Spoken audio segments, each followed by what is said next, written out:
ئێرە بەردەم ئەو مزگەوتەیە کە شەوی ڕابردوو هێزێکی دەمامکدار حەڕەمیان شکاند و بە پۆستاڵەوە چوونە ژوورەوە و لە دوای تەواوبوونی نوێژی عیشا مەلا سەدیق خۆشناو ئیمام و وتاربێژی مزگەوت دەڕفێنن تا هەنووکەش ئەو مامۆستایە بێسەر و شوێنە. ئاساش بە پۆستاڕۆ بەناو مزگەوتێکەکەت چەند لەسەرمەدانا و گوتیانینە پێشوەڕەس بامیاهینا دەر و کەلەمچیان کرد و لەو بەری سووران و هاتن بردیان بە کوردی قسەیان دەکرد و جارگوانگۆ ئی قەلات زەینە و جارگوانگۆ ئاسایشی ڕاینەوە هەزارە قسەچیان کرد و هەڕەس بامیان برد و هاتنەکەن جێ دەستنوێ شارگرتنێ کەلەمچیان کرد و بردیان دەمامکداری چم دە 12 کەسیش دەمون دانیش بوون کاتی قورآن خوێندنی ئەو کاتێککە قورآنی خوێنین چەند تەڵەبەیەک قورآنیان خوێند ئەوەن دێنەوە بسڕێمە بێ ئەوەن دەمانزانی بە شەق و پێلاقە کردیانەوە دەرگەکە و هات نەژۆرێ تێن ئەمە ئاسایشن دەنجی مەکرد مامۆستا گەرمانە مامۆستا گوتی چێنێنگۆ تێمە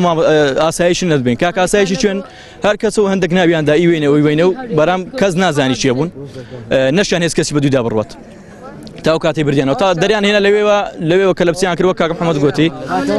لە دەرەوە دەرکیانە سەقەپات کردی. ئەوانەی لێرەن بەشێک لە هێزە ئەمنیەکان و نوێژ خوێنانی ئەو مزگەوتن کە ئیمامەکەیان ڕفێنراوە بەشێکیان گومانیان لە ڕووداوەکە هەیە و داوای ڕوونکردنەوە دەکەن مامۆستایانی ئاینیش نیگەرانن. ڕزم بۆ دانیشتوانی ناوچەکە یەک شت جێ پرسیارە ئەو شوێنەی کە ئەوان پێدادێن و ئەو شوێنەی کامێرەشی لێ بۆ گڵۆپەکان کوشاوەتەوە ئەوە نیشانەی پرسیار لەسەر دایرەی کارەباییرە و بەڕێوەبەراتی نەحیەی ئێرە یعنی دەبێت ئەوە جوابێ پرسیاردنەوە تەنها و گڵۆپانە کوژاوەتەوە کە ڕێی ئەوانە و ئەوان پێدادێن. بەداخەوە ئێمە زۆر نیگەرانین و پێشمان وایەکە ئەو بابەتانە ئاسان تێناپەڕنەگە دەستی زۆر قورسیان لە پاڵ نەبێت چونکە بەڕاستی مە دڵمان خۆش بوو لەو سنوورەدا وەزعێکی ئەمنی باش هەیە بەڵام ئێستا مەترسیەکە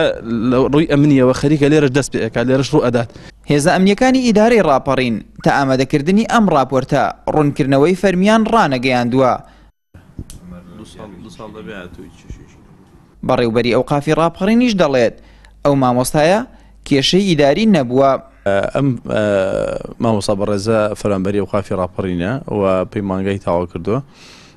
بەر لە 2 ساڵ بە تەوقیعی بەڕێز کەوان موسلیم وەزیری ئەوقاف کاربەری ئاینی لە ئەوقافی شەقڵاوە گواستراوەتەوە بۆ ئەوقافی ڕاپەڕین تا ئەو لە حەزێکی مەقسەی لێ دەکەین لە ڕووی ئیداریەوە پیاوی سالم بووە و هیچ کێشێشی نەبووە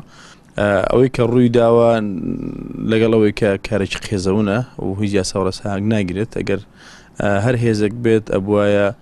لە ڕێی لانی معنی کە ئەوقافی ڕاپەڕین و ئیداری حاجیاوایە جا چ بەڕێوەبەری ناحیەی حاجیاوە و چ یاریدەدەتی ئاسایشی حاجیاوە ئێمە لەگەڵ هەردوو لا قسەمان کردو هەم بەڕێوەبەری ناحیەی حاجیاوە هەم ئاسایش حاجیاوە ئەوانیش پێیاگان لەو قەزیە. هاوڵاتیان ناڕوونیەک لە ڕفاندنی ئەو مامۆستا ئاینیەدا دەبینن بەو پێی هێزە ئەمنیەکانی سنووری ئیدارەی ڕاپەڕین و یەکەی ئیداری ناوچەکە بە ئاگای خۆیان لە ڕفاندنەکە ڕاگەیاندووە لە کاتێکیشدا بە وتەی شایەت حاڵەکان ئەو هێزەی مامۆستاکەیان ڕفاندووە خۆیان بە ئاسایشی ڕاپەڕین ناساندووە. ئاراز ڕەسوڵ کەناڵی ئاسمانی پەیام حاجیەوە.